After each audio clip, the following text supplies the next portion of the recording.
One Giles mentor ਈ-ਲਰਨਿੰਗ platform ਤੇ ਤੁਹਾਡਾ ਸਵਾਗਤ ਹੈ। ਅੱਜ ਬੱਚੋਂ ਆਪਾਂ MCQ ਸੀਰੀਜ਼ ਦਾ ਆਪਣਾ ਲੈਕਚਰ ਨੰਬਰ 4 ਦੇਖ ਰਹੇ ਹਾਂ। ਆਪਾਂ ਇਸ ਵਿੱਚ ਆਪਾਂ ਕੁਝ ਕੁਐਸਚਨਸ ਦੇਖਾਂਗੇ ਤੇ ਉਹਦੀ ਐਕਸਪਲੇਨੇਸ਼ਨ ਦੇਖਣ ਦੀ ਕੋਸ਼ਿਸ਼ ਕਰਾਂਗੇ, ਯਾਨੀ ਕਿ ਪ੍ਰੈਕਟਿਸ ਕਰਾਂਗੇ। ਸੋ ਪਹਿਲਾ ਕੁਐਸਚਨ ਦੇਖੋ, ਕਹਿੰਦੇ 2020 bill on code on social security reduce the gratuity period from dash to dash years for working journalist. Okay, ਇਹ ਕਹਿ ਰਹੇ ਨੇ ਜਿਹੜਾ ਆਪਣਾ ਨਵਾਂ ਕੋਡਸ ਆਏ ਨੇ, ਜਿਨ੍ਹਾਂ ਵਿੱਚੋਂ ਇੱਕ ਕੋਡ ਆਪਣਾ ਸੋਸ਼ਲ ਸਿਕਿਉਰਿਟੀ ਦੇ ਉੱਪਰ, ਉਸ ਵਿੱਚ ਜਿਹੜੀ ਗ੍ਰੈਜੂਏਟੀ ਪੀਰੀਅਡ ਹੈ, ਗ੍ਰੈਜੂਏਟੀ ਸਮਝਦੇ ਹੋ ਨਾ, ਆਪਣੀ ਗ੍ਰੈਜੂਏਟੀ ਪੀਰੀਅਡ ਕਿਹੜਾ ਹੁੰਦਾ ਦੱਸੋ? ਗ੍ਰੈਜੂਏਟ ਪੀਰੀਅਡ ਮਤਲਬ ਇਨ ਦਾ ਰਿਟਾਇਰਮੈਂਟ ਜਿਹੜਾ ਤੁਹਾਨੂੰ ਲਮਸਮ ਅਮਾਊਂਟ ਮਿਲਦੀ ਹੈ ਇੰਪਲੋਇਰ ਵੱਲੋਂ, ਹੈ ਨਾ, ਆਰਗੇਨਾਈਜੇਸ਼ਨ ਵੱਲੋਂ ਮਿਲਦੀ ਹੈ ਤੁਹਾਨੂੰ ਅਮਾਊਂਟ, ਜਿਹੜਾ ਤੁਹਾਨੂੰ ਮੈਂ ਗ੍ਰੈਜੂਏਟੀ ਐਕਟ ਵੀ ਕਰਵਾਇਆ ਸੀ। ਤਾਂ ਉਹ ਜਿਹੜਾ ਪੀਰੀਅਡ ਹੈ, ਠੀਕ ਹੈ ਜੀ, ਉਹ ਜਿਹੜਾ ਪੀਰੀਅਡ ਹੈ ਉਹ ਡੈਸ਼ ਤੋਂ ਡੈਸ਼ ਈਅਰ ਕਰ ਦਿੱਤਾ ਗਿਆ ਜਰਨਲਿਸਟ ਲਈ। ਕਿਆ ਮਤਲਬ ਹੋ ਗਿਆ ਇਸਦਾ ਮਤਲਬ ਇਹ ਹੋ ਗਿਆ ਬੱਚੋਂ ਕਿ ਜਿਹੜਾ ਜਰਨਲਿਸਟ ਲਈ ਜਿਹੜਾ ਮਤਲਬ ਐਪਲੀਕੇਬਲ ਹੈ, ਯਾਨੀ ਕਿ ਤੁਸੀਂ ਇੰਨੇ ਸਾਲ ਬਾਅਦ ਐਪਲੀਕੇਬਲ ਹੋ ਜਾਓਗੇ ਗ੍ਰੈਜੂਏਟੀ ਲੈਣ ਲਈ। ਕਹਿਣ ਦਾ ਭਾਵ ਇਹ ਹੈ ਕਿ ਤੁਸੀਂ, ਤੁਹਾਡੇ ਲਈ ਘੱਟੋ ਘੱਟ ਤੁਹਾਡੀ ਇੰਨੀ ਸਰਵਿਸ ਹੋਣੀ ਜ਼ਰੂਰੀ ਹੈ। ਉਸ ਸਰਵਿਸ ਨੂੰ ਉਹਨਾਂ ਨੇ ਘਟਾਇਆ ਹੈ ਨਾ, ਡੈਸ਼ ਤੋਂ ਡੈਸ਼ ਹੀ ਕਰਤਾ। ਯਾਨੀ ਕਿ ਉਹ 5 ਸਾਲਾਂ ਸੀ, ਕਿ ਤੁਹਾਡਾ ਘੱਟੋ ਘੱਟ 5 ਸਾਲਾਂ ਦੀ ਸਰਵਿਸ ਹੋਏਗੀ ਤਾਂ ਤੁਹਾਨੂੰ ਗ੍ਰੈਜੂਏਟੀ ਪੀਰੀਅਡ ਮਿਲੇਗਾ। ਉਹਨੂੰ 3 ਸਾਲ ਕਰਤਾ, ਜਾਂ 5 ਸੀ ਉਹਨੂੰ 4 ਸਾਲ ਕਰਤਾ, ਜਾਂ 3 ਸੀ ਜਾਂ ਉਹਨੂੰ 2 ਕਰਤਾ, ਜਾਂ ਨਨ ਆਫ ਦੀ ਅਬਾਵ। ਕਿਹੜਾ ਆਨਸਰ ਠੀਕ ਹੋਏਗਾ ਬੱਚੋਂ, ਦੱਸੋ?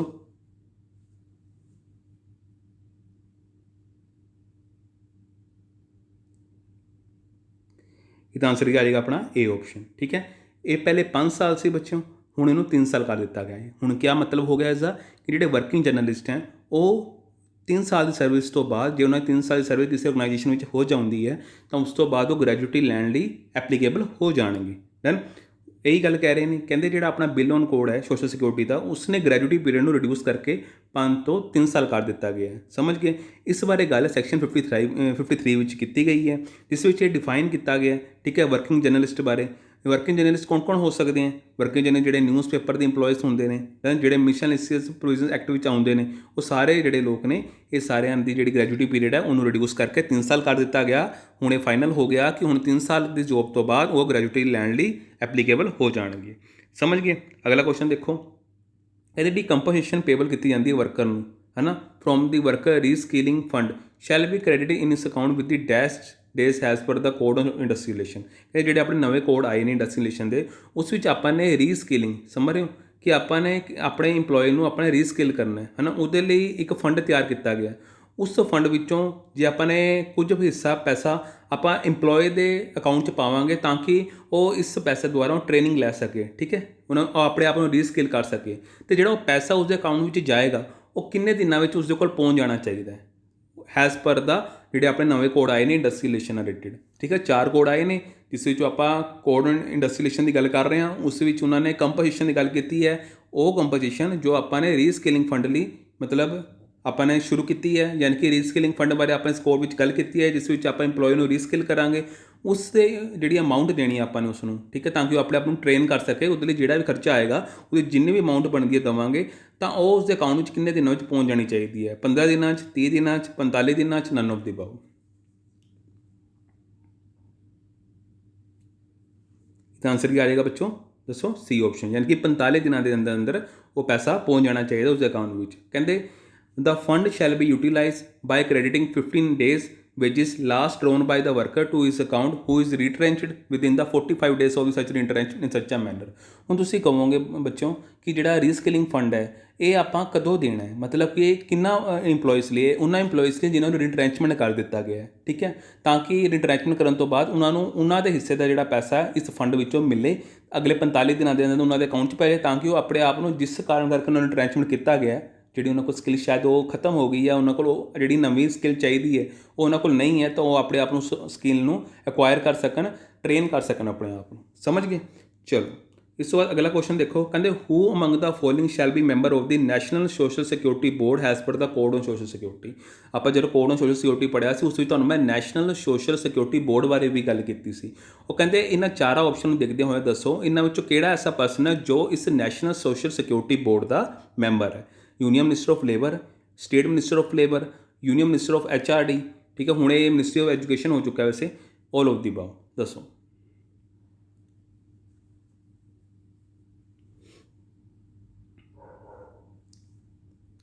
ਇਹਦਾ ਆਨਸਰ ਕੀ ਆਏਗਾ ਆਪਣਾ ਏ ਆਪਸ਼ਨ। ਯਾਨੀ ਕਿ ਜਿਹੜਾ ਯੂਨੀਅਨ ਮਿਨਿਸਟਰ ਆਪਣੇ ਲੇਬਰ ਦੇ ਉਹ ਇਸ ਦੇ ਨੈਸ਼ਨਲ ਸੋਸ਼ਲ ਸਿਕਿਉਰਿਟੀ ਬੋਰਡ ਦੇ ਮੈਂਬਰ ਹੋਣਗੇ। ਡਨ। ਬਾਕੀਆਂ ਤਿੰਨਾਂ ਵਿੱਚ ਕੋਈ ਐਸਾ ਪਰਸਨ ਨਹੀਂ ਹੈ ਜੋ ਇਸ ਦਾ ਮੈਂਬਰ ਹੋਏਗਾ, ਮਗਰ ਜੇ ਆਪਾਂ ਯੂਨੀਅਨ ਮਿਨਿਸਟਰ ਆਫ ਲੇਬਰ ਦੀ ਗੱਲ ਕਰੀਏ ਉਹ ਆਲਰੇਡੀ ਹੈ, ਡੈਫੀਨੇਟਲੀ ਹੈ, ਮਤਲਬ ਕਿ ਉਹ ਇਸ ਨੈਸ਼ਨਲ ਸੋਸ਼ਲ ਸਿਕਿਉਰਿਟੀ ਬੋਰਡ ਦਾ ਹਿੱਸਾ ਹੋਣਗੇ। ਡਨ। ਹੁਣ ਆਪਾਂ ਗੱਲ ਕਰ ਲੈਂਦੇ ਹਾਂ ਕਿ ਨੈਸ਼ਨਲ ਸੋਸ਼ਲ ਸਿਕਿਉਰਿਟੀ ਬੋਰਡ 'ਚ ਸਾਨੂੰ ਕਿਹੜੇ ਪਰਸਨ ਦੇਖਣ ਨੂੰ ਮਿਲਦੇ ਨੇ। ਇੱਕ ਤਾਂ ਪਹਿਲੇ ਸਾਨੂੰ ਪਤਾ ਲੱਗ ਗਿਆ ਕਿ ਲੇਬਰ ਮਿਨਿਸਟਰ ਦੇਖਣ ਨੂੰ ਮਿਲਣਗੇ। ਉਸ ਤੋਂ ਬਾਅਦ ਸਾਨੂੰ ਸੈਕਟਰੀ ਦੇਖਣ ਨੂੰ ਮਿਲਣਗੇ, ਜਿਹੜੇ ਉਸ ਡਿਪਾਰਟਮੈਂਟ ਮਿਨਿਸਟਰੀ ਜਿਹੜੀ ਹੁੰਦੀ ਹੈ ਆਪਣੀ ਲੇਬਰ ਦੀ, ਉਹਦੇ ਜਿਹੜੇ ਸੈਕਟਰੀ ਪਰਸਨ ਹੈ ਉਹ ਵਾਈਸ ਚੇਅਰਪਰਸਨ ਹੋਣਗੇ। ਜਿਹੜੇ ਲੇਬਰ ਮਿਨਿਸਟਰ ਹੋਣਗੇ ਉਹ ਚੇਅਰਪਰਸਨ ਹੋਣਗੇ ਇਸ ਨੈਸ਼ਨਲ ਸੋਸ਼ਲ ਸਿਕਿਉਰਿਟੀ ਬੋਰਡ ਦੇ। ਡਨ। ਅਤੇ ਉਸ ਤੋਂ ਇਲਾਵਾ ਆਪਣੇ 40 ਮੈਂਬਰਸ ਹੋਣਗੇ ਜੋ ਸੈਂਟਰ ਗੌਰਮੈਂਟ ਵੱਲੋਂ ਨੋਮੀਨੇਟ ਕੀਤੇ ਜਾਣਗੇ, ਅਤੇ ਇਹ 40 ਮੈਂਬਰ ਵਿੱਚੋਂ 7 ਮੈਂਬਰ ਹੋਣਗੇ ਜੋ ਅਨਆਰਗਨਾਈਜ਼ ਸੈਕਟਰ ਦੇ ਰਿਪਰੈਜ਼ੈਂਟੇਟਿਵ ਹੋਣਗੇ, 7 ਮੈਂਬਰ ਹੋਣਗੇ ਜੋ ਅਨਆਰਗਨਾਈਜ਼ ਸੈਕਟਰ ਦੇ ਇੰਪਲੋਇਰ ਦੇ ਰਿਪਰੈਜ਼ੈਂਟੇਟਿਵ ਹੋਣਗੇ, 7 ਮੈਂਬਰ ਹੋਣਗੇ ਜੋ ਐਮੀਨੈਂਟ ਪਰਸਨ ਹੋਣਗੇ ਸਿਵਲ ਸੁਸਾਇਟੀ ਨੂੰ ਲੈ ਕੇ, ਐਕਸਪਰਟੀਜ਼ ਹੋਣਗੇ। ਦੈਨ ਜਿਨ੍ਹਾਂ ਨੇ ਸਿਵਲ ਸੁਸਾਇਟੀ ਵਿੱਚ ਆਪਣਾ ਕੰਟਰੀਬਿਊਸ਼ਨ ਦਿੱਤਾ ਹੋਇਆ। 2 ਮੈਂਬਰ ਹੋਣਗੇ ਲੋਕ ਸਭਾ ਤੋਂ, ਇੱਕ ਹੋਏਗਾ ਆਪਣਾ ਰਾਜ ਸਭਾ ਤੋਂ। ਉਸ ਤੋਂ ਇਲਾਵਾ 10 ਮੈਂਬਰ ਹੋਣਗੇ ਸੈਂਟਰ ਗੌਰਮੈਂਟ ਮਿਨਿਸਟਰੀ ਤੋਂ ਅਤੇ ਡਿਪਾਰਟਮੈਂਟ ਕੰਸਰਨ ਤੋਂ। ਉਸ ਤੋਂ ਇਲਾਵਾ 5 ਮੈਂਬਰ ਸਾਨੂੰ ਦੇਖਣ ਨੂੰ ਮਿਲਣਗੇ ਸਟੇਟ ਗੌਰਮੈਂਟ ਤੋਂ, 1 ਮੈਂਬਰ ਦੇਖਣ ਨੂੰ ਮਿਲੇਗਾ ਯੂਨੀਅਨ ਟੈਰੀਟਰੀ ਤੋਂ, ਅਤੇ ਇੱਕ ਸਾਨੂੰ ਡਾਇਰੈਕਟਰ ਜਨਰਲ ਲੇਬਰ ਵੈਲਫੇਅਰ ਵੀ ਦੇਖਣ ਨੂੰ ਮਿਲੇਗਾ, ਜੋ ਇੱਕ ਤਰ੍ਹਾਂ ਦਾ ਐਕਸ ਆਫਿਸੋ ਚੇਅਰਮੈਨ ਹੁੰਦਾ ਹੈ ਆਪਣਾ ਇਸ ਦਾ। ਠੀਕ ਹੈ, ਆਪਣੀ ਜਿਹੜੀ ਮਿਨਿਸਟਰੀ ਦਾ ਹੁੰਦਾ ਉਹਦਾ ਐਕਸ ਆਫਿਸ ਚੇਅਰਮੈਨ ਪਰਸਨ ਹੁੰਦਾ। ਸੋ ਇਹ ਸਾਰੇ ਮੈਂਬਰ ਸਾਨੂੰ ਦੇਖਣ ਨੂੰ ਮਿਲਣਗੇ। ਹੁਣ ਇਸ ਵਿੱਚ ਤੁਹਾਡੇ ਲਈ ਹੋਮਵਰਕ ਬਣਦਾ ਹੈ ਕਿ ਜੋ ਤੁਹਾਨੂੰ ਮੈਂ ਲੈਕਚਰ ਕਰਾਇਆ ਸੀ ਉਸ ਵਿੱਚ ਤੁਹਾਨੂੰ ਨੈਸ਼ਨਲ ਸੋਸ਼ਲ ਸਿਕਿਉਰਿਟੀ ਬੋਰਡ ਬਾਰੇ ਵੀ ਦੱਸਿਆ ਸੀ। ਤੁਸੀਂ ਮੈਨੂੰ ਦੱਸੋ ਇਹਦਾ ਪਰਪਸ ਕਿਆ ਹੈ ਨੈਸ਼ਨਲ ਸੋਸ਼ਲ ਸਿਕਿਉਰਿਟੀ ਬੋਰਡ ਦਾ। ਇਹ ਤੁਹਾਡੇ ਲਈ ਹੋਮਵਰਕ ਹੈ। ਡਨ। ਅਗਲਾ ਕੁਐਸਚਨ ਦੇਖੋ, ਕਹਿੰਦੇ who performs the work or participate in a work arrangement and earn from such activities outside a traditional employer-employee relationship is a dash as per the code on social security। ਆਪਾਂ ਨੇ ਜਦੋਂ code on social security ਪੜ੍ਹਿਆ ਸੀ ਉਸ ਵਿੱਚ ਆਪਾਂ ਨੇ ਟਰਮੋਲੋਜੀ ਪੜ੍ਹੀ ਸੀ, ਨਵੀਂ ਟਰਮੋਲੋਜੀ ਪੜ੍ਹੀ ਸੀ। ਉਸ ਟਰਮੋਲੋਜੀ ਬਾਰੇ ਉਹਨਾਂ ਨੇ ਆਖਿਆ ਕਿ ਐਸੇ ਤੁਸੀਂ ਮੈਨੂੰ ਐਸੇ ਕੋਈ ਇੱਕ ਟਰਮੋਲੋਜੀ ਬਾਰੇ ਗੱਲ ਕਰੋ ਉਹ ਪਰਸਨ ਨੇ, ਉਹ ਮਤਲਬ ਉਸ ਦਾ ਆਰਗੇਨਾਈਜੇਸ਼ਨ ਦਾ ਹਿੱਸਾ ਨੇ ਜੋ ਨੋਰਮਲੀ ਸਾਨੂੰ ਟ੍ਰੈਡੀਸ਼ਨਲ ਇੰਪਲੋਇਰ ਅਤੇ ਇੰਪਲੋਈ ਦੇ ਰਿਲੇਸ਼ਨ ਵਿੱਚ ਸਾਨੂੰ ਨਹੀਂ ਦੇਖਣ ਨੂੰ ਮਿਲਦਾ। ਜਿਵੇਂ ਤੁਸੀਂ ਕਿੱਥੇ ਜਾ ਕੇ ਕੰਪਨੀ 'ਚ ਨੌਕਰੀ ਕਰਦੇ ਹੋ ਉਸ ਵਿੱਚ ਤੁਹਾਡੇ ਅਨਾਊਂਸਮੈਂਟਸ ਵੀ ਹੁੰਦੀਆਂ, ਤੁਹਾਡੀ ਤਨਖਾਹ ਵੀ ਹੁੰਦੀ ਹੈ, ਤੁਹਾਨੂੰ ਕੁਝ ਬੈਨੀਫਿਟ ਵੀ ਪ੍ਰੋਵਾਈਡ ਹੁੰਦਾ। ਇਸ ਤਰ੍ਹਾਂ ਦੇ ਟ੍ਰੈਡੀਸ਼ਨਲ ਇੰਪਲੋਈ ਰਿਲੇਸ਼ਨਸ਼ਿਪ ਤੋਂ ਹਟ ਕੇ ਇੱਕ ਨਵੀਂ ਟਰਮੋਲੋਜੀ ਆਈ ਹੈ। ਉਹ ਵੀ ਕੰਮ ਕਰਦੇ ਨੇ ਮਗਰ ਉਹ ਨੋਰਮਲ ਟ੍ਰੈਡੀਸ਼ਨਲ ਇੰਪਲੋਈ ਦੇ ਰਿਲੇਸ਼ਨਸ਼ਿਪ ਵਿੱਚ ਨਹੀਂ ਆਉਂਦੇ। ਉਹ ਕਿਹੜੇ ਪਰਸਨ ਨੇ? ਗਿਗ ਵਰਕਰ ਨੇ, ਪਲੇਟਫਾਰਮ ਵਰਕਰ ਨੇ, ਨਾਰਮਲ ਵਰਕਰ ਨੇ, ਨਨ ਆਫ ਦੀ ਅਬਵ। ਦੱਸੋ।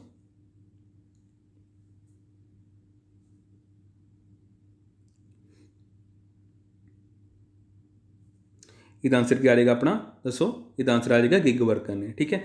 ਸੈਕਸ਼ਨ 2 ਸਬਸੈਕਸ਼ਨ 35 ਵਿੱਚ ਗਿਗ ਵਰਕਰ ਬਾਰੇ ਗੱਲ ਕੀਤੀ ਹੋਈ ਹੈ। ਕਹਿੰਦੇ ਇਹ ਉਹ ਪਰਸਨ ਨੇ ਜੋ ਪਾਰਟਿਸਿਪੇਟ ਤਾਂ ਕਰਦੇ ਨੇ ਵਰਕ ਅਰੇਂਜਮੈਂਟ ਵਿੱਚ ਅਤੇ ਕਮਾਉਂਦੇ ਵੀ ਨੇ, ਮਗਰ ਇਹ ਨੋਰਮਲ ਜਿਹੜੀ ਆਪਣੀ ਟ੍ਰੈਡੀਸ਼ਨਲ ਇੰਪਲੋਈ ਰਿਲੇਸ਼ਨਸ਼ਿਪ ਦੇਖਣ ਨੂੰ ਮਿਲਦੀ ਆ ਉਸ ਵਿੱਚੋਂ ਬਾਹਰ ਹੁੰਦੇ ਨੇ। ਇਸ ਦਾ ਐਗਜ਼ਾਮਪਲ ਤੁਸੀਂ ਲਗਾ ਸਕਦੇ ਹੋ ਕਿ ਤੁਹਾਨੂੰ ਕਿਸੇ ਆਰਗੇਨਾਈਜੇਸ਼ਨ ਨੇ ਇਹ ਕਿਹਾ ਕਿ ਅਸੀਂ ਤੁਹਾਨੂੰ ਇਹ ਪ੍ਰੋਜੈਕਟ ਦਿੰਦੇ ਹਾਂ ਅਤੇ ਇਹਨਾਂ ਦਿਨਾਂ ਦਾ ਕੰਮ ਹੈ, ਇੰਨੇ ਦਿਨਾਂ ਤੁਸੀਂ ਸਾਨੂੰ ਕੰਪਲੀਟ ਕਰਕੇ ਦੇ ਦਿਓ। ਸਮਝ ਗਏ?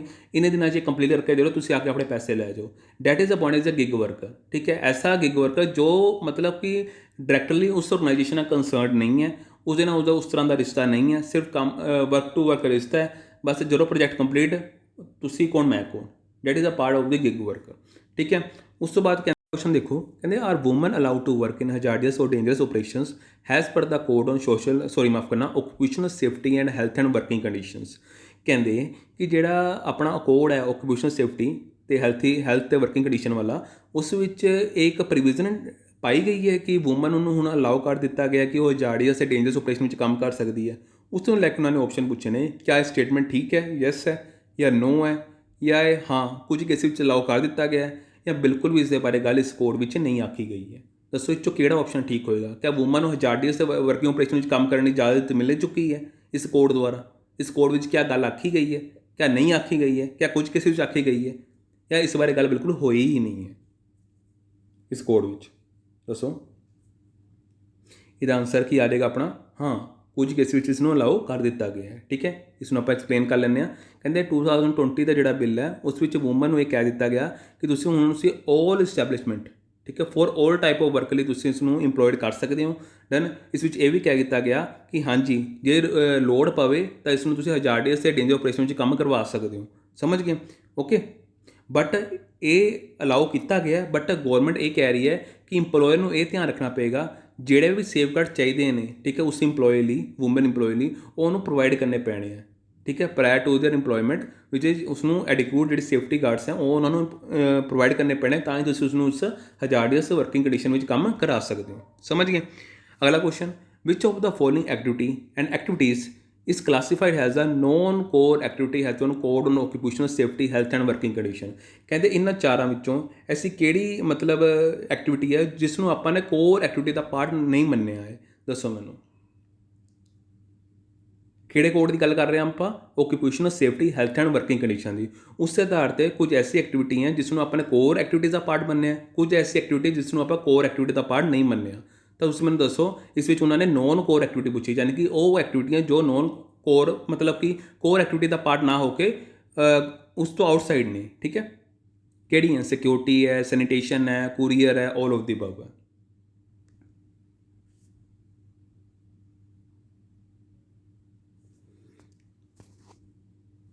ਇਹਦਾ ਆਨਸਰ ਕੀ ਆ ਜਾਏਗਾ ਆਪਣਾ? D option. ਯਾਨੀ ਕਿ ਇਹਨਾਂ ਤਿੰਨਾਂ ਚੀਜ਼ਾਂ ਨੂੰ ਆਪਾਂ ਨੇ ਨੋਨ ਕੋਰ ਐਕਟੀਵਿਟੀ 'ਚ ਰੱਖਿਆ ਹੈ, ਠੀਕ ਹੈ। ਇਹਨਾਂ ਤਿੰਨਾਂ ਚੀਜ਼ਾਂ ਨੂੰ ਆਪਾਂ ਨੇ ਨੋਨ ਕੋਰ ਐਕਟੀਵਿਟੀ 'ਚ ਰੱਖਿਆ ਹੈ। ਯਾਨੀ ਕਿ ਆਪਣਾ ਜਿਹੜਾ 2019 ਦਾ ਬਿੱਲ ਸੀ ਉਸ ਨੇ ਇੰਪਾਵਰ ਕੀਤਾ ਹੈ ਕਿ ਆਪਾਂ ਹੁਣ ਕੰਟਰੈਕਟ ਲੇਬਰ ਨੂੰ ਫੋਰਬਿਡ ਕਰਨਾ ਹੈ, ਠੀਕ ਹੈ। ਅਤੇ ਇਸ ਵਿੱਚ ਪਹਿਲੀ ਗੱਲ ਤਾਂ ਇਹ ਕਿ ਆਪਾਂ ਕੰਟਰੈਕਟ ਲੇਬਰ ਨੂੰ ਰੱਖਣਾ ਹੀ ਨਹੀਂ ਹੈ। ਕਿਹੜੇ ਕਿਹੜੇ ਕੇਸ ਵਿੱਚ ਨਹੀਂ ਰੱਖਣਾ? ਜਦੋਂ ਕੋਈ ਐਸਾ ਕੰਮ ਹੈ ਜੋ ਪੈਰੇਨਟ ਨੇਚਰ ਹੈ, ਦੈਨ ਉਸ ਤੋਂ ਬਾਅਦ ਕੋਈ ਐਸਾ ਕੰਮ ਹੈ ਜੋ ਕਿ ਬਿਜ਼ਨਸ ਦਾ ਨੈਸੈਸਰੀ ਹੈ, ਜਿਸ ਲਈ ਸਾਨੂੰ ਪਰਮਾਨੈਂਟ ਇੰਪਲੋਈ ਚਾਹੀਦਾ, ਉਹ ਕੰਮ ਕਦੇ ਵੀ ਕੰਟਰੈਕਟ ਲੇਬਰ ਨਹੀਂ ਕਰੇਗਾ। ਤੀਜੀ ਚੀਜ਼ ਜੇ ਮੈਂ ਗੱਲ ਕਰਾਂ, ਕੋਈ ਐਸਾ ਰੈਗੂਲਰ ਵਰਕਮੈਨ ਚਾਹੀਦਾ ਕਿਸੇ ਪਰਟੀਕੂਲਰ ਕੰਮ ਕਰਨ ਨੂੰ, ਉਸ ਵਿੱਚ ਵੀ ਤੁਸੀਂ ਕੰਟਰੈਕਟ ਲੇਬਰ ਨਹੀਂ ਰੱਖੋਗੇ, ਸਮਝ ਗਏ? ਓਕੇ। ਉਸ ਤੋਂ ਇਲਾਵਾ ਉਹਨਾਂ ਨੇ ਇਹ ਵੀ ਕਹਿ ਤਾ ਕਿ ਤੁਸੀਂ ਇਹਨਾਂ ਤਿੰਨਾਂ ਚੀਜ਼ਾਂ ਤੋਂ ਇਲਾਵਾ ਤੁਸੀਂ 2020 ਬਿੱਲ ਵਿੱਚ ਇਹ ਵੀ ਕਹਿ ਤਾ ਕਿ ਤੁਸੀਂ ਕੰਟਰੈਕਟ ਲੇਬਰ ਨੂੰ ਫੋਰਵਰਡ ਕਰੋਗੇ ਕੋਰ ਐਕਟੀਵਿਟੀ ਵਿੱਚ। ਕੁਝ ਐਸੀ ਐਕਟੀਵਿਟੀਆਂ ਜੋ ਕੋਰ ਐਕਟੀਵਿਟੀਜ਼ ਦਾ ਹਿੱਸਾ ਨੇ, ਉਸ ਵਿੱਚ ਤੁਸੀਂ ਕਿਸੇ ਵੀ ਕੰਟਰੈਕਟ ਲੇਬਰ ਨੂੰ ਨਹੀਂ ਰੱਖੋਗੇ। ਜੇ ਤੁਸੀਂ ਰੱਖਣਾ ਵੀ ਹੈ ਤਾਂ ਤੁਸੀਂ ਸੈਨੀਟੇਸ਼ਨ ਵਰਕ ਕੰਮ ਲਈ, ਠੀਕ ਹੈ, ਸਿਕਿਉਰਿਟੀ ਕੰਮ ਲਈ, ਕੁਰੀਅਰ ਕੰਮ ਲਈ ਰੱਖ ਸਕਦੇ ਹੋ, ਦੈਨ ਇਹ ਕੋਰ ਐਕਟੀਵਿਟੀ ਦਾ ਪਾਰਟ ਨਹੀਂ ਬਣਦੇ, ਠੀਕ ਹੈ। ਜੇ ਕੋਰ ਐਕਟੀਵਿਟੀ ਦਾ ਕੋਈ ਕੰਮ ਕਰੇਗਾ ਤਾਂ ਉਹ ਪਰਮਾਨੈਂਟ ਇੰਪਲੋਈ ਕਰੇਗਾ, ਕੋਈ ਵੀ ਕੰਟਰੈਕਟ ਲੇਬਰ ਦਾ ਕੰਮ ਨਹੀਂ ਕਰੇਗਾ। ਇਸ ਨੂੰ ਚੰਗੀ ਤਰ੍ਹਾਂ ਫੋਰਬਿਡ ਕਰ ਦਿੱਤਾ ਗਿਆ, ਸਮਝ ਗਏ? ਅਤੇ ਕੋਰ ਐਕਟੀਵਿਟੀ ਵਿੱਚ ਕਿਹੜੀ ਚੀਜ਼ਾਂ ਨਹੀਂ ਆਉਣਗੀਆਂ? ਐਸੀ ਚੀਜ਼ਾਂ ਜੋ ਮਤਲਬ ਕਿਸੇ ਆਰਡੀਨਰੀ ਡਨ ਥਰੂ ਦਾ ਕੰਟਰੈਕਟਰ ਦੁਆਰਾ ਕੰਮ ਕੀਤਾ ਗਿਆ ਹੋਵੇ, ਦੈਨ ਕੋਈ ਐਸਾ ਕੰਮ ਜਿਸ ਦੇ ਲਈ ਸਾਨੂੰ ਫੁੱਲ ਟਾਈਮ ਵਰਕਰ ਦੀ ਨਾ ਲੋੜ ਹੋਵੇ, ਉਸ ਵਕਤ ਤੁਸੀਂ ਕੰਟਰੈਕਟ ਲੇਬਰ ਰੱਖ ਸਕਦੇ ਹੋ। ਉਸ ਤੋਂ ਇਲਾਵਾ ਤੁਸੀਂ ਜੇ ਤੁਹਾਡਾ ਵੋਲਿਊਮ ਵਰਕ ਵੀ ਸਡਨਲੀ ਇੰਕਰੀਜ਼ ਹੋ ਚੁੱਕਾ ਹੈ, ਉਸ ਵਕਤ ਤੁਹਾਨੂੰ ਟੈਂਪਰੇਰੀ ਬੇਸ 'ਤੇ ਕੰਮ ਕਰਨ ਲਈ ਲੋਕ ਚਾਹੀਦੇ ਨੇ, ਤਾਂ ਉਸ ਵਕਤ ਤੁਸੀਂ ਕੰਟਰੈਕਟ ਲੇਬਰ ਰੱਖ ਸਕਦੇ ਹੋ। ਇਹਨਾਂ ਤਿੰਨਾਂ ਕੰਡੀਸ਼ਨਾਂ ਤੋਂ ਇਲਾਵਾ ਮਤਲਬ ਕੋਰ ਐਕਟੀਵਿਟੀ ਵਿੱਚ ਤੁਸੀਂ ਕੋਈ ਵੀ ਹਿੱਸਾ ਜਿਹੜਾ ਹੈ ਮਤਲਬ ਕੰਟਰੈਕਟ ਲੇਬਰ ਦਾ ਨਹੀਂ ਹੋਏਗਾ, ਸਮਝ ਗਏ? ਓਕੇ। ਇਸ ਵਿੱਚ ਕੰਡੀਸ਼ਨਾਂ ਰੱਖਦੀਆਂ। ਪਹਿਲੀ ਗੱਲ ਤਾਂ ਸਾਫ਼ ਨਿਕਲ ਕੇ ਸਾਹਮਣੇ ਆਈ ਕਿ ਕੰਟਰੈਕਟ ਲੇਬਰ ਨਹੀਂ ਦੇਖਣ ਨੂੰ ਮਿਲੇਗੀ। ਜੇ ਦੇਖਣ ਨੂੰ ਮਿਲੇਗੀ ਵੀ ਤਾਂ ਕਿਸ ਵਿੱਚ ਦੇਖਣ ਨੂੰ ਮਿਲ ਸਕਦੀ ਹੈ? ਨੋਨ ਕੋਰ ਐਕਟੀਵਿਟੀ 'ਚ ਦੇਖਣ ਨੂੰ ਮਿਲ ਸਕਦੀ ਹੈ, ਸਮਝ ਗਏ? ਅਤੇ ਨੋਨ ਕੋਰ ਐਕਟੀਵਿਟੀ 'ਚ ਕਿਹੜਾ ਹਿੱਸਾ ਆ ਸਕਦਾ ਹੈ? ਸੈਨੀਟੇਸ਼ਨ, ਕੁਰੀਅਰ, ਹੈ ਨਾ, ਇਹ ਚੀਜ਼ਾਂ ਆ ਸਕਦੀਆਂ। ਉਸ ਤੋਂ ਇਲਾਵਾ ਹੋਰ ਕਿਹੜੀ ਕੰਡੀਸ਼ਨਾਂ ਵਿੱਚ ਕੰਟਰੈਕਟ ਲੇਬਰ ਨੂੰ ਰੱਖਿਆ ਜਾ ਸਕਦਾ, ਉਹ ਤੁਹਾਡੇ ਲਈ ਮੈਂ ਉਰੇ ਪੜ੍ਹ ਚੁੱਕਾ, ਠੀਕ ਹੈ। ਇਹਨਾਂ ਕੰਮਾਂ ਵਿੱਚ ਤੁਸੀਂ ਇਹਨੂੰ ਰੱਖ ਸਕਦੇ ਹੋ, ਆ ਜਿਹੜੀ ਹੈ, ਠੀਕ ਹੈ। ਓਕੇ। अगर एक कहते appropriate government will decide whether the activity of the establishment is core activity or not. However, the bill define a list of non-core activities where the prohibition will not apply. ਹੁਣ ਇਹ ਕਹਿੰਦੇ ਕਿ ਜਿਹੜੀ ਤੁਸੀਂ ਕਹੋਗੇ ਚਲੋ ਅਸੀਂ ਇਹ ਕਹਿ ਲੈਂਦੇ ਹਾਂ ਕਿ ਇਹ ਕੰਡੀਸ਼ਨਾਂ ਦੇ ਹਿਸਾਬ ਸਿਰ ਨੋਨ ਕੋਰ ਐਕਟੀਵਿਟੀਆਂ ਨੇ, ਫਿਰ ਕੋਰ ਐਕਟੀਵਿਟੀ ਕਿਹੜੀਆਂ ਨੇ? ਕੋਰ ਐਕਟੀਵਿਟੀ ਬਾਰੇ ਉਹਨਾਂ ਨੇ ਸਾਫ਼ ਕਹਿ ਦਿੱਤਾ ਜਿਹੜੀ ਐਪਰੋਪਰੀਏਟ ਗਵਰਨਮੈਂਟ ਹੋਏਗੀ ਉਹ ਡਿਸਾਈਡ ਕਰੇਗੀ ਕਿ ਕਿਹੜੀ ਚੀਜ਼ ਕੋਰ ਐਕਟੀਵਿਟੀ ਦਾ ਪਾਰਟ ਹੈ, ਕਿਹੜੀ ਪਾਰਟ ਨਹੀਂ ਹੈ। ਓਕੇ, ਸਮਝ ਗਏ? ਉਸ ਤੋਂ ਇਲਾਵਾ ਕਹਿੰਦੇ ਕਿ ਬਸ ਉਹਨਾਂ ਨੇ ਇਸ ਕੋਡ ਵਿੱਚ ਇਹ ਦੱਸਤਾ ਕਿ ਨੋਨ ਕੋਰ ਐਕਟੀਵਿਟੀਜ਼ ਕਿਹੜੀ ਹੋ ਸਕਦੀਆਂ। ਪਹਿਲੀ ਤਾਂ ਸੈਨੀਟੇਸ਼ਨ, ਦੂਜੀ ਸਿਕਿਉਰਿਟੀ, ਅਤੇ ਤੀਜੀ ਕੋਈ ਐਸੀ ਐਕਟੀਵਿਟੀ ਜਿਸ ਦਾ ਮਤਲਬ ਜਿਹੜਾ ਰਿਲੇਸ਼ਨ ਹੈ ਉਹ ਕੋਰ ਐਕਟੀਵਿਟੀ ਦਾ ਮਤਲਬ ਪੂਰੀ ਤੌਰ 'ਤੇ ਨਹੀਂ ਹੈ, ਠੀਕ ਹੈ। ਇੱਕ ਇੰਟਰਮੀਟੈਂਟ ਨੇਚਰ ਹੈ, ਠੀਕ ਹੈ, ਇੰਟਰਮੀਟੈਂਟ ਨੇਚਰ ਦੇ ਹੈ, ਬਟ ਉਸਦਾ ਹਿੱਸਾ ਪੂਰਾ ਕੋਰ ਐਕਟੀਵਿਟੀ ਦਾ ਪਾਰਟ ਨਹੀਂ ਵੀ ਬਣਦਾ। ਮਤਲਬ ਕਿ ਕਹਿਣ ਦਾ ਭਾਵ ਹੋ ਗਿਆ ਕਿ ਉਹਦਾ ਰਿਲੇਸ਼ਨ ਕੋਰ ਐਕਟੀਵਿਟੀ ਨਾਲ ਹੈ, ਬਟ ਉਹ ਇੱਕ ਇੰਟਰਮੀਟੈਂਟ ਨੇਚਰ ਹੈ, ਠੀਕ ਹੈ। ਉਹ ਪਰਮਾਨੈਂਟ ਬੇਸਿਸ 'ਤੇ ਨਹੀਂ ਹੈ, ਟੈਂਪਰੇਰੀ ਬੇਸਿਸ 'ਤੇ ਹੈ, ਸਮਝ ਗਏ? ਓਕੇ। ਉਸ ਤੋਂ ਇਲਾਵਾ ਉਹਨਾਂ ਨੇ ਬਿੱਲ ਵਿੱਚ ਇਹ ਵੀ ਕੀਤਾ ਕਿ ਐਪਰੋਪਰੀਏਟ ਗਵਰਨਮੈਂਟ ਨੂੰ ਅਲਾਓ ਕੀਤਾ ਕਿ ਤੁਸੀਂ ਇਹ ਕੰਟਰੈਕਟਰਸ ਨੂੰ ਐਗਜ਼ੈਂਪਟ ਕਰ ਸਕਦੇ ਹੋ ਕਿਸ ਕੇਸ 'ਤੇ? ਜਦੋਂ ਕੋਈ ਐਮਰਜੈਂਸੀ ਪੈ ਗਈ ਉਸ ਵਕਤ 'ਤੇ ਨੋਟੀਫਾਈ ਕਰਕੇ ਤੁਸੀਂ ਕੰਟਰੈਕਟ ਲੇਬਰ ਨੂੰ ਰੱਖ ਸਕਦੇ ਹੋ, ਸਮਝ ਗਏ? ਯਾਨੀ ਕਿ ਉਰੇ ਜੇ ਆਪਾਂ ਦੇਖੀਏ ਕੰਟਰੈਕਟ ਲੇਬਰ ਨੂੰ ਨਹੀਂ ਵੀ ਰੱਖ ਸਕਦੇ, ਰੱਖ ਵੀ ਸਕਦੇ ਹਾਂ, ਕੰਡੀਸ਼ਨਾਂ ਲਗਾ ਦਿੱਤੀਆਂ ਗਈਆਂ ਨੇ। ਅਗਲਾ ਕੁਐਸਚਨ ਕਹਿੰਦੇ payment of wages by an employer may not be done with the which of the following modes as per the code on wages. ਕਹਿੰਦੇ ਜਦੋਂ ਆਪਾਂ ਕੋਡ ਔਨ ਵੇਜਿਸ ਪੜ੍ਹਦੇ ਹਾਂ ਉਸ ਵਿੱਚ ਆਪਾਂ ਵੇਜਿਸ ਦੀ ਪੇਮੈਂਟ ਦੇ ਬਾਰੇ ਗੱਲ ਕਰਦੇ ਹਾਂ। ਉਹ ਜਿਹੜੀ ਪੇਮੈਂਟ ਦਾ ਮੋਡ ਹੈ ਕਿ ਆਪਾਂ ਕਿਸ ਦੁਆਰਾ ਪੇਮੈਂਟ ਕਰਨੀ ਹੈ, ਤੇ ਇਹਨਾਂ ਚਾਰਾਂ ਵਿੱਚ ਇੱਕ ਐਸਾ ਆਪਸ਼ਨ ਹੈ ਜੋ ਉਸ ਮੋਡ ਦਾ ਹਿੱਸਾ ਨਹੀਂ ਬਣਦਾ, ਯਾਨੀ ਕਿ ਤੁਸੀਂ ਉਸ ਮੋਡ ਦੁਆਰਾ ਨਹੀਂ ਕਰ ਸਕਦੇ। ਪਹਿਲੀ ਚੀਜ਼ ਆਪਸ਼ਨ ਹੈਗੀ ਕਰੰਸੀ ਕੋਇਨ, ਦੂਜਾ ਹੈਗਾ ਕਰੰਸੀ ਨੋਟਸ, ਇਲੈਕਟ੍ਰੋਨਿਕ ਮੋਡ ਜਾਂ ਇਨ ਕਾਇੰਡ। ਦੱਸੋ ਮੈਨੂੰ ਇਹਨਾਂ ਚਾਰਾਂ ਵਿੱਚੋਂ ਐਸਾ ਕਿਹੜਾ ਆਪਸ਼ਨ ਹੈ ਜੋ ਮਤਲਬ ਪੇਮੈਂਟ ਦਾ ਮੋਡ ਨਹੀਂ ਬਣਦਾ, ਕਿ ਉਹ ਪੇਮੈਂਟ ਉਸ ਦੁਆਰਾ ਨਹੀਂ ਹੋ ਸਕਦੀ।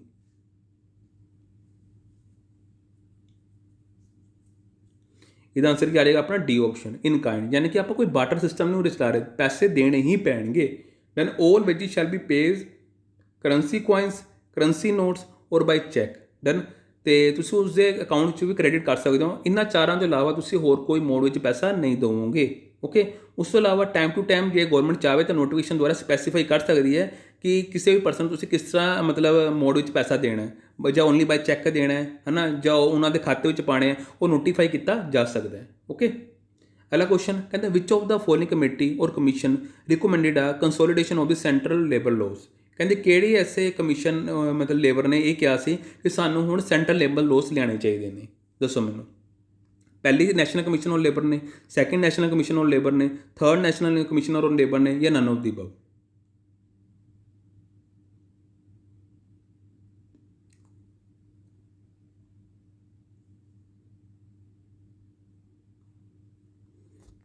ਇਹਦਾ ਆਨਸਰ ਕੀ ਆ ਜਾਏਗਾ, ਸੈਕਿੰਡ ਨੈਸ਼ਨਲ ਲੇਬਰ ਕਮਿਸ਼ਨ ਨੇ ਕਿਹਾ ਸੀ ਕਿ ਤੁਸੀਂ ਹੁਣ ਇਹ ਜਿਹੜੇ ਅਲੱਗ-ਅਲੱਗ ਲੋਸ ਬਣੇ ਹੋਏ ਇਹਨਾਂ ਨੂੰ ਤੁਸੀਂ ਕੋਡ ਵਿੱਚ ਡਿਵਾਈਡ ਕਰਕੇ ਮਤਲਬ 1 3 4 ਜਾਂ 5 ਕੋਡ ਵਿੱਚ ਉਸਨੂੰ ਡਿਵਾਈਡ ਕਰਕੇ ਸਾਰੇ ਉਸ ਵਿੱਚ ਮਰਜ ਕਰ ਦਿਓ।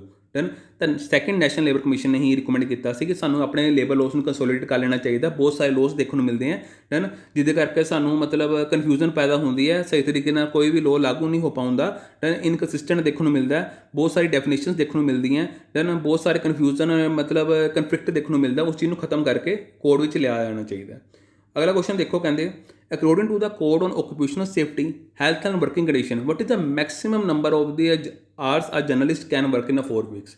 ਕਹਿੰਦੇ ਕੋਡ ਔਨ ਜਿਹੜਾ ਆਪਣਾ occupational safety and health working condition ਹੈ ਉਸ ਦੇ ਹਿਸਾਬ ਸਿਰ ਜਰਨਲਿਸਟ ਲਈ ਮੈਕਸਿਮਮ ਆਰਸ ਕਿੰਨੇ ਰੱਖੇ ਗਏ ਨੇ, 4 ਹਫ਼ਤਿਆਂ ਵਿੱਚੋਂ ਕਿੰਨੇ ਘੰਟੇ ਕੰਮ ਕਰ ਸਕਦਾ ਹੈ ਜਰਨਲਿਸਟ, ਮੈਨੂੰ ਦੱਸੋ।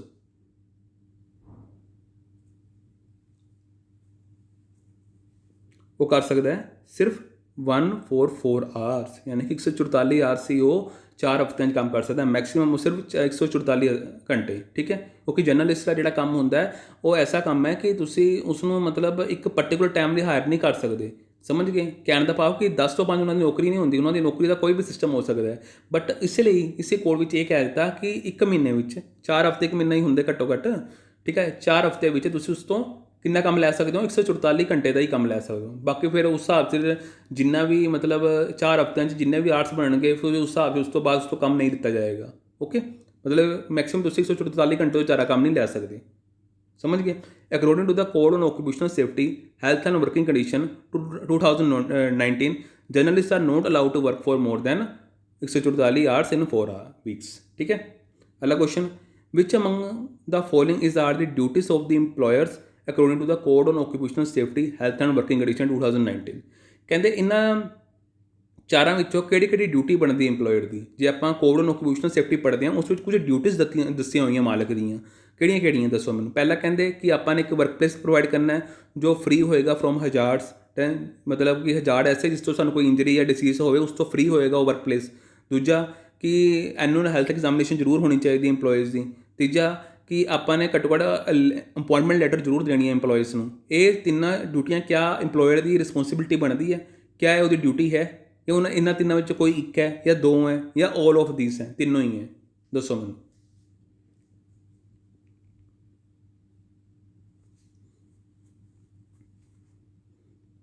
ਇਹਦਾ ਆਨਸਰ ਆ ਜਾਏਗਾ ਆਪਣਾ ਡੀ, ਯਾਨੀ ਕਿ ਇਸ ਵਿੱਚ ਸਾਨੂੰ ਤਿੰਨੋਂ ਇਸ ਦੀਆਂ ਕੀ ਦੇਖਣ ਨੂੰ ਮਿਲਦੀਆਂ, ਡਿਊਟੀਜ਼ ਦੇਖਣ ਨੂੰ ਮਿਲਦੀਆਂ। ਓਕੇ, ਸਮਝ ਗਏ। ਆ ਦੇਖੋ ਤੁਸੀਂ ਦੇਖ ਸਕਦੇ ਹੋ, ਠੀਕ ਹੈ। ਉਹੀ ਹੁਣ ਮੈਂ ਪੜ੍ਹੀਆਂ ਤੁਹਾਡੇ ਸਾਹਮਣੇ। ਉਸ ਤੋਂ ਇਲਾਵਾ ਚੌਥੀ ਡਿਊਟੀ ਵੀ ਹੈ ਕਿ ਤੁਸੀਂ ਇਨਫੋਰਮ ਕਰਨਾ ਹੈ ਰੈਲੀਵੈਂਟ ਅਥਾਰਟੀਜ਼ ਨੂੰ ਜੇ ਬਾਈ ਚਾਂਸ ਐਕਸੀਡੈਂਟ ਹੋ ਜਾਂਦਾ ਹੈ ਵਰਕ ਪਲੇਸ 'ਤੇ, ਜਾਂ ਡੈਥ ਹੋ ਜਾਂਦੀ ਇੰਪਲੋਈ ਦੀ, ਜਾਂ ਇੰਜਰਡ ਹੋ ਜਾਂਦਾ ਹੈ, ਠੀਕ ਹੈ। ਉਸ ਵਕਤ ਤੁਸੀਂ ਆਪਣੇ ਉੱਪਰ ਦੀਆਂ ਅਥਾਰਟੀਜ਼ ਨੂੰ ਤੁਸੀਂ ਇਨਫੋਰਮ ਕਰੋਗੇ, ਜਿਵੇਂ ਇੰਸਪੈਕਟਰ ਨੂੰ ਕਰੋਗੇ, ਹੈ ਨਾ, ਸੇਫਟੀ ਵਰਕਰ ਨੂੰ ਕਰੋਗੇ, ਹੈ ਨਾ। ਓਕੇ। ਅਗਲਾ ਕੁਐਸਚਨ ਦੇਖੋ, what is the time limit for filling an application for the cancellation of the grievance to the cancellation officer as per the code on industrial relations। Code on industrial ਦੇ ਹਿਸਾਬ ਸੇ ਤੁਹਾਡੇ ਕੋਲ ਕਿੰਨਾ time ਹੈ ਤੁਸੀਂ application fill ਕਰ ਸਕਦੇ ਹੋ, ਕਾਹਦੇ ਲਈ, ਕੰਸੀਲੇਸ਼ਨ ਲਈ, to of grievance to the conciliation officer. Done. ਤਾਂ ਕਿੰਨੇ ਦਿਨਾਂ ਵਿੱਚ ਤੁਸੀਂ ਐਪਲੀਕੇਸ਼ਨ ਫਾਈਲ ਕਰ ਸਕਦੇ ਹੋ, 30 ਦਿਨਾਂ ਵਿੱਚ, 60 ਦਿਨਾਂ ਵਿੱਚ, 90 ਦਿਨਾਂ ਵਿੱਚ, ਜਾਂ ਨਨ ਆਫ ਦੀ ਅਬਵ। ਆਪਣੇ ਗ੍ਰੀਵਨੈਂਸ ਦੀ ਜਿਹੜੀ ਕੰਸੀਲੇਸ਼ਨ ਹੈ ਉਹ ਤੁਸੀਂ ਕੰਸੀਲੇਸ਼ਨ ਆਫਿਸਰ ਨੂੰ ਤੁਸੀਂ ਐਪਲੀਕੇਸ਼ਨ ਪਾਓਗੇ, ਹੈ ਨਾ। ਇਹ ਤੁਹਾਨੂੰ ਸਮਝਾਇਆ ਸੀ ਮੈਂ।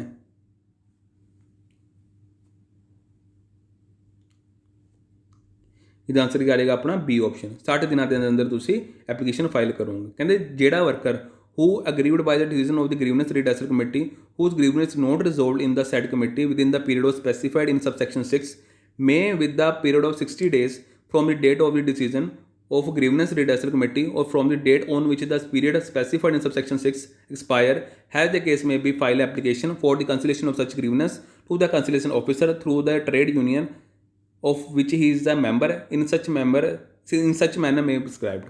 ਹੁਣ ਉਹੀ ਕਹਿ ਰਹੇ ਨੇ, ਕਹਿੰਦੇ ਗ੍ਰੀਵਨੈਂਸ ਕਦੋਂ ਪਾਵਾਂਗੇ ਆਪਾਂ, ਜਦੋਂ ਤੁਹਾਡੀ ਗ੍ਰੀਵਨੈਂਸ ਰਿਡਰੈਸਲ ਕਮੇਟੀ ਦੁਆਰਾ ਜਿਹੜੀ ਪ੍ਰੋਬਲਮ ਹੈ ਤੁਹਾਡੀ ਉਹ ਰਿਸੋਲਵ ਨਾ ਹੋ ਪਾਈ ਹੋਵੇ, ਤੁਹਾਨੂੰ ਲੱਗਿਆ ਹੋਵੇ ਕਿ ਨਹੀਂ ਇਹਨਾਂ ਕਮੇਟੀ ਦੁਆਰਾ ਜੋ ਵੀ ਫੈਸਲਾ ਆਇਆ ਮੇਰੇ ਮਤਲਬ ਸ਼ਿਕਾਇਤਾਂ ਦਾ, ਜੋ ਮੈਂ ਸ਼ਿਕਾਇਤ ਕੀਤੀ ਸੀ ਕਿਸੇ ਵੀ ਚੀਜ਼ ਨੂੰ ਲੈ ਕੇ, ਤਾਂ ਉਹਦਾ ਇਹ ਸਹੀ ਮਤਲਬ ਫੈਸਲਾ ਨਹੀਂ ਆਇਆ, ਮੈਂ ਹੁਣ ਇਸ ਦੇ ਉੱਪਰ ਅਪੀਲ ਕਰਨੀ ਹੈ। ਤੁਸੀਂ ਅਗਲੇ 60 ਦਿਨਾਂ ਦੇ ਅੰਦਰ ਤੁਸੀਂ ਅਪੀਲ ਕਰ ਸਕਦੇ ਹੋ ਉੱਪਰ ਕੰਸਲੇਸ਼ਨ ਆਫਿਸਰ ਨੂੰ, ਠੀਕ ਹੈ, ਕੰਸਲੇਸ਼ਨ ਆਫਿਸਰ ਨੂੰ ਤੁਸੀਂ ਅਪੀਲ ਕਰ ਸਕਦੇ ਹੋ। ਸਮਝ ਗਏ? ਇਹ ਤੁਹਾਡੀ ਜਿਹੜੀ ਅਪੀਲ ਹੈ ਟ੍ਰੇਡ ਯੂਨੀਅਨ ਦੁਆਰਾ ਹੋਏਗੀ। ਦੈਨ ਤੁਹਾਡੀ ਐਪਲੀਕੇਸ਼ਨ ਕਿਸ ਦੁਆਰਾ ਜਾਏਗੀ? ਟ੍ਰੇਡ ਯੂਨੀਅਨ ਦੁਆਰਾ ਜਾਏਗੀ। ਓਕੇ, ਅਗਲਾ ਦੇਖੋ ਕੁਐਸਚਨ। ਤੇ ਜਿਹੜਾ ਆਪਣਾ ਕੰਸਲੇਸ਼ਨ ਆਫਿਸਰ ਹੈ ਉੱਥੇ ਤੁਹਾਨੂੰ ਜਿਹੜੀ ਤੁਹਾਡੀ ਅਪੀਲ ਜਾਏਗੀ ਉਹ ਜਿਹੜਾ ਬੈਂਚ ਹੋਏਗਾ ਐਜ਼ ਅ ਜੁਡੀਸ਼ੀਅਲ ਮੈਂਬਰ ਹੋਣਗੇ, ਇਸ ਵਿੱਚ ਇੱਕ ਸਾਨੂੰ ਐਡਮਿਨਿਸਟ੍ਰੇਟਿਵ ਮੈਂਬਰ ਵੀ ਦੇਖਣ ਨੂੰ ਮਿਲਣਗੇ ਜੋ ਤੁਹਾਡੇ ਕੇਸ ਨੂੰ ਡਿਸਾਈਡ ਕਰਨਗੇ। ਸੋਰੀ ਮਾਫ ਕਰਨਾ, ਅਗਲਾ ਕੁਐਸਚਨ ਹੈ ਮੈਂ ਇਸ ਵਿੱਚ ਇੱਕ ਇਨਕਲੂਡ ਕਰ ਗਿਆ, ਸੋਰੀ। ਦੇਖੋ ਕਹਿੰਦੇ a bench consist of the judicial member and the administrative member shall undertaken and decide the cases relating to the which of the following members as per the code and legislation. ਦੱਸੋ ਮੈਨੂੰ। ਉਹ ਇਹ ਕਹਿ ਰਹੇ ਨੇ, ਕਹਿੰਦੇ ਜਿਹੜਾ ਇੱਕ ਬੈਂਚ ਹੈ ਜੁਡੀਸ਼ੀਅਲ ਮੈਂਬਰ ਦਾ ਅਤੇ ਨਾਲ ਉਸਦੇ ਨਾਲ ਇੱਕ ਹੋਰ ਮੈਂਬਰ ਹੁੰਦਾ ਐਡਮਿਨਿਸਟ੍ਰੇਟਿਵ ਮੈਂਬਰ, ਦੈਨ ਉਹ ਕਿਹੜੇ ਕੇਸਿਸ ਨੂੰ ਐਂਟਰਟੇਨ ਕਰਨਗੇ, ਦੈਨ ਕਿਹੜੇ ਮੈਟਰਸ ਨੂੰ ਐਂਟਰਟੇਨ ਕਰਨਗੇ ਜਿਹੜੇ ਕੋਡ ਐਂਡ ਲੈਜਿਸਲੇਸ਼ਨ ਵਿੱਚ ਆ ਰਹੇ ਨੇ, ਉਸ ਵਿੱਚੋਂ ਕਿਹੜੇ ਮੈਟਰਸ ਨੂੰ ਐਂਟਰਟੇਨ ਕਰਨਗੇ, ਕਿਹੜੀਆਂ ਮਤਲਬ ਸੁਣਵਾਈਆਂ ਕਰਨਗੇ, ਉਹ ਇਹ ਕਹਿ ਰਹੇ ਨੇ। ਇਹ ਅਗਲਾ ਕੁਐਸਚਨ ਸੀ, ਉਸ ਨੂੰ ਮੈਂ ਉਹਦੇ ਨਾਲ ਅਟੈਚ ਕਰ ਲਿਆ। ਨਹੀਂ, ਇਹ ਅਗਲਾ ਕੁਐਸਚਨ। ਅੱਛਾ ਦੱਸੋ ਮੈਨੂੰ ਕਿਹੜੇ ਕੇਸਿਸ ਨੂੰ ਕਰਨਗੇ? ਓਲੀ ਐਪਲੀਕੇਸ਼ਨ ਤੇ ਜਿਸ ਨੂੰ ਆਪਾਂ ਇੰਪਲੀਮੈਂਟ ਕਰਨਾ ਹੋਵੇ ਸਟੈਂਡਿੰਗ ਆਰਡਰ ਨੂੰ, ਜਾਂ ਕੋਈ ਡਿਸਚਾਰਜ ਨੂੰ ਲੈ ਕੇ ਡਿਸਮਿਸਲ ਨੂੰ ਲੈ ਕੇ ਵਰਕਮੈਨ ਦੀ ਜਿਹੜੀ ਕੋਈ ਸੁਣਵਾਈ ਹੈ ਉਹਦੇ ਕੇਸਿਸ ਸੁਣਨਗੇ ਜੁਡੀਸ਼ੀਅਲ ਮੈਂਬਰ, ਜਾਂ ਕੋਈ ਟ੍ਰੇਡ ਯੂਨੀਅਨ ਦਾ ਡਿਸਪਿਊਟ ਹੈ ਕਿਆ ਉਹ ਸੁਣਨਗੇ, ਕਿਆ ਇਲੀਗੈਲਿਟੀ ਦੇਖਣ ਨੂੰ ਮਿਲ ਰਹੀ ਹੈ ਸਾਨੂੰ ਸਟ੍ਰਾਈਕ ਤੇ ਲੋਕਆਊਟ ਵਿੱਚ। ਇਹਨਾਂ ਚਾਰਾਂ ਕੇਸਿਸ ਵਿੱਚੋਂ ਕਿਹੜੇ ਕੇਸਿਸ ਹੈ ਜੋ ਜੁਡੀਸ਼ੀਅਲ ਮੈਂਬਰ ਤੇ ਐਡਮਿਨਿਸਟ੍ਰੇਟਿਵ ਮੈਂਬਰ ਸੁਣਨਗੇ, ਤੁਹਾਡੇ ਕੇਸਿਸ ਡਿਸਾਈਡ ਕਰਨਗੇ? ਦੱਸੋ। ਆਪਸ਼ਨ ਹੈਗਾ 1 2 3 2 3 4 1 and 2 all of the above।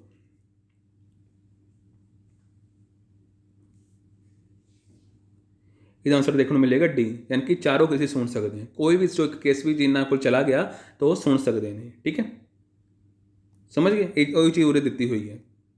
ਅਗਲਾ ਕੁਐਸਚਨ ਦੇਖੋ, ਕਹਿੰਦੇ which of the following statement is true respect to the advisory board on code on wages. ਆਪਾਂ ਜਦੋਂ ਕੋਡ ਔਨ ਵੇਜਿਸ ਪੜ੍ਹਿਆ ਸੀ ਉਸ ਵਿੱਚ ਐਡਵਾਈਜ਼ਰੀ ਬੋਰਡ ਬਾਰੇ ਪੜ੍ਹਿਆ ਸੀ, ਉਸ ਨੂੰ ਲੈ ਕੇ ਕੁਝ ਉਰੇ ਸਟੇਟਮੈਂਟ ਦਿੱਤੀ ਹੈ। ਦੱਸੋ ਇਹ 'ਚੋਂ ਕਿਹੜੀ ਸਟੇਟਮੈਂਟ ਐਡਵਾਈਜ਼ਰੀ ਬੋਰਡ ਨਾਲ ਮੇਲ ਖਾਉਂਦੀ ਹੈ? ਪਹਿਲੇ ਕਹਿੰਦੇ ਇਸ ਵਿੱਚ ਸਾਨੂੰ ਕੁਝ ਇੰਡੀਪੈਂਡੈਂਟ ਪਰਸਨ ਦੇਖਣ ਨੂੰ ਮਿਲਦੇ ਨੇ ਜੋ 1/3 ਹੁੰਦੇ ਨੇ ਟੋਟਲ ਮੈਂਬਰ ਆਫ ਬੋਰਡ ਦੇ, ਅਤੇ ਉਸ ਤੋਂ ਇਲਾਵਾ ਸਾਨੂੰ ਕੁਝ ਰਿਪਰੈਜ਼ੈਂਟੇਟਿਵ ਦੇਖਣ ਨੂੰ ਮਿਲਦੇ ਨੇ ਸਟੇਟ ਗੌਰਮੈਂਟ ਦੇ। ਤੀਜੀ ਸਟੇਟਮੈਂਟ ਕਹਿ ਰਹੀ ਹੈ ਕਿ ਆ person representative state government shell B ਦਾ ਚੇਅਰਪਰਸਨ। ਕਹਿੰਦੇ ਜਿਹੜਾ ਰਿਪਰੈਜ਼ੈਂਟੇਟਿਵ ਸਟੇਟ ਗੌਰਮੈਂਟ ਦਾ ਹੋਏਗਾ ਉਹ ਉਸ ਐਡਵਾਈਜ਼ਰੀ ਬੋਰਡ ਦਾ ਚੇਅਰਪਰਸਨ ਹੋਏਗਾ। ਕਿਆ ਇਹ ਸਹੀ ਹੈ ਸਟੇਟਮੈਂਟ? ਚੌਥੀ ਸਟੇਟਮੈਂਟ ਕਹਿ ਰਹੇ ਨੇ ਕਿ ਜਿਹੜੇ 1/3 ਮੈਂਬਰ ਨੇ ਉਹ ਵੂਮਨ ਹੋਣਗੀਆਂ। ਇਹਨਾਂ ਚਾਰਾਂ ਸਟੇਟਮੈਂਟ ਨੂੰ ਦੇਖਦਿਆਂ ਹੋਇਆ ਮੈਨੂੰ ਦੱਸੋ ਕਿਹੜੀ ਸਟੇਟਮੈਂਟ ਤੁਹਾਨੂੰ ਠੀਕ ਲੱਗ ਰਹੀ ਹੈ? ਪਹਿਲੀ 3 ਠੀਕ ਲੱਗ ਰਹੀਆਂ, ਪਹਿਲੀ 4 ਠੀਕ ਲੱਗ ਰਹੀਆਂ, ਜਾਂ A B ਅਤੇ D ਠੀਕ ਲੱਗ ਰਹੀ ਹੈ, B C D ਠੀਕ ਲੱਗ ਰਹੀ ਹੈ? ਇਹਨਾਂ ਚਾਰਾਂ ਸਟੇਟਮੈਂਟ ਦੁਆਰਾ ਪੜ੍ਹ ਲਓ ਅਤੇ ਮੈਨੂੰ ਦੱਸੋ ਇਹ 'ਚੋਂ ਕਿਹੜੀ ਸਟੇਟਮੈਂਟ ਤੁਹਾਨੂੰ ਠੀਕ ਲੱਗ ਰਹੀ ਹੈ ਕਿ ਇਹਨਾਂ ਵਿੱਚੋਂ ਕਿਹੜੇ ਸਟੇਟਮੈਂਟ ਐਡਵਾਈਜ਼ਰੀ ਬੋਰਡ ਨਾਲ ਮੇਲ ਖਾਉਂਦੀ ਹੈ। ਜਦੋਂ ਆਪਾਂ ਐਡਵਾਈਜ਼ਰੀ ਬੋਰਡ ਦੀ ਕੰਪੋਜੀਸ਼ਨ ਪੜ੍ਹੀ ਸੀ ਉਸ ਵਿੱਚ ਤੁਹਾਨੂੰ ਮੈਂ ਸਮਝਾਇਆ ਸੀ, ਹੁਣ ਮੈਂ ਦੁਬਾਰਾ ਐਕਸਪਲੇਨ ਕਰਾਂਗਾ ਤੁਹਾਨੂੰ। ਮੈਂ ਤੁਸੀਂ ਪਹਿਲੇ ਤੁਸੀਂ ਆਪ ਉੱਤਰ ਦਿਓ, ਫਿਰ ਉਸ ਤੋਂ ਬਾਅਦ ਤੁਹਾਨੂੰ ਐਕਸਪਲੇਨ ਕਰਾਂਗਾ।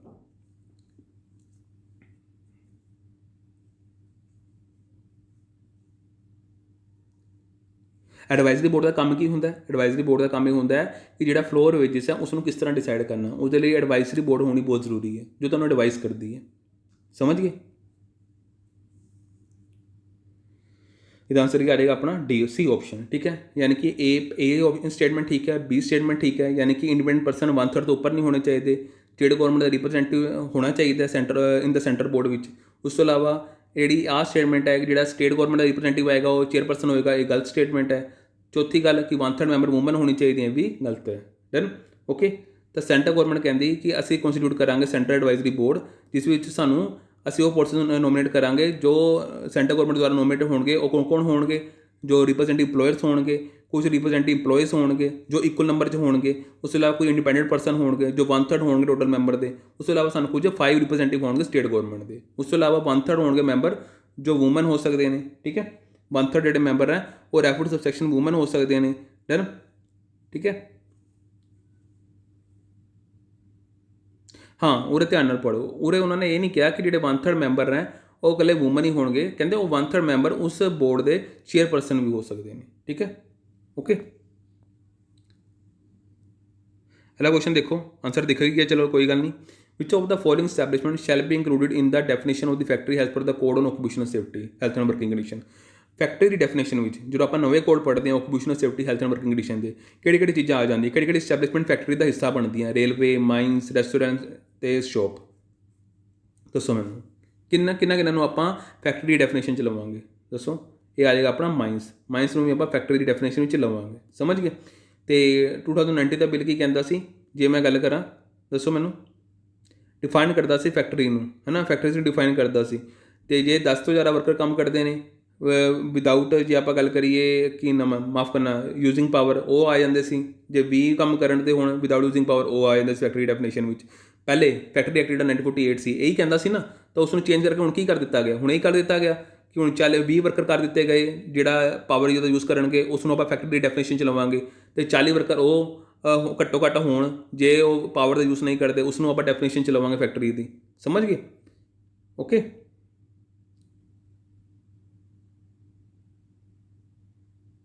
Okay, just a minute.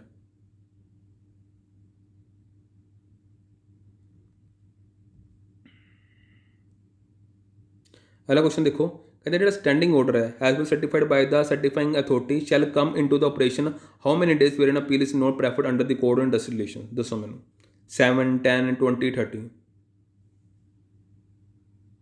कहते जो स्टैंडिंग ऑर्डर है जो इंप्लॉयर द्वारा बनाए जाते हैं उस एस्टैबलिशमेंट लिए कि तुहाडी पेमेंट किस तरह होएगी, तुहाडी छुट्टियां कितनियां होणगियां, ठीक है, तुहाडी सेफ्टी लिए क्या ध्यान रखा जा रहा है, कितनी देर की ड्यूटी होएगी, तो तुहाडा आर्स जो वेजिस है किस तरह डिसाइड किए जाएंगे, ये सारे स्टैंडिंग ऑर्डर हो गए ना उस एस्टैबलिशमेंट के। कहते वो जो एस्टैबलिशमेंट है जोड़े सर्टिफाई अथॉरिटी तो सर्टिफाइड होणगे, स्टैंडिंग ऑर्डर जो इंप्लॉयर अगों भेजेगा अथॉरिटी को भेजेगा, तो जो सर्टिफाई होकर वापस आएंगे तो इंप्लीमेंटेशन कदों तो स्टार्ट हो जानी चाहिए है, with in the 7 days, 10 days, 20 days, 30 days. जो सर्टिफाइड होए उस दिन तो लैके अगले कितने दिन स्टार्ट हो जानी चाहिए है।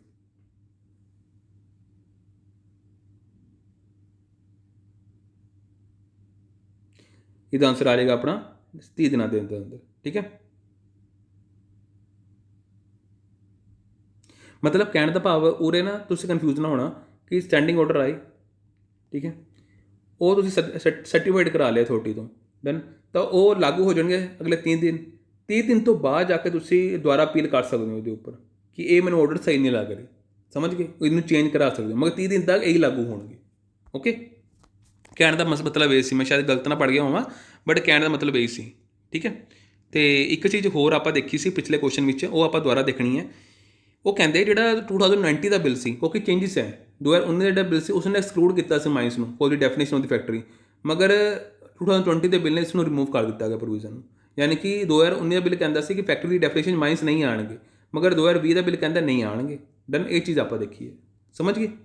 वही कह रहे हैं which of the following establishment shall be included in the definition of factory as per the new code occupational safety health and working condition. जो 2020 का बिल है इसकी गल कर रहे हैं, इस माइनस जड़ियाँ वो रेलवे का सॉरी फैक्ट्री का पार्ट बननगियाँ। सो ये सी अपने कुछ रिवीजन के क्वेश्चनस, दैन इसी तरीके आप रिवीजन करते जावांगे। सो नाल अपने सीरीज भी स्टार्ट हुई भी अपनी, दैन कुछ वो अपना सब टॉपिक्स रहते हैं वो आप कंप्लीट करके तो रिवीजन सीरीज भी नाल चल रही है। सो पढ़ते रहना। Thank you very much.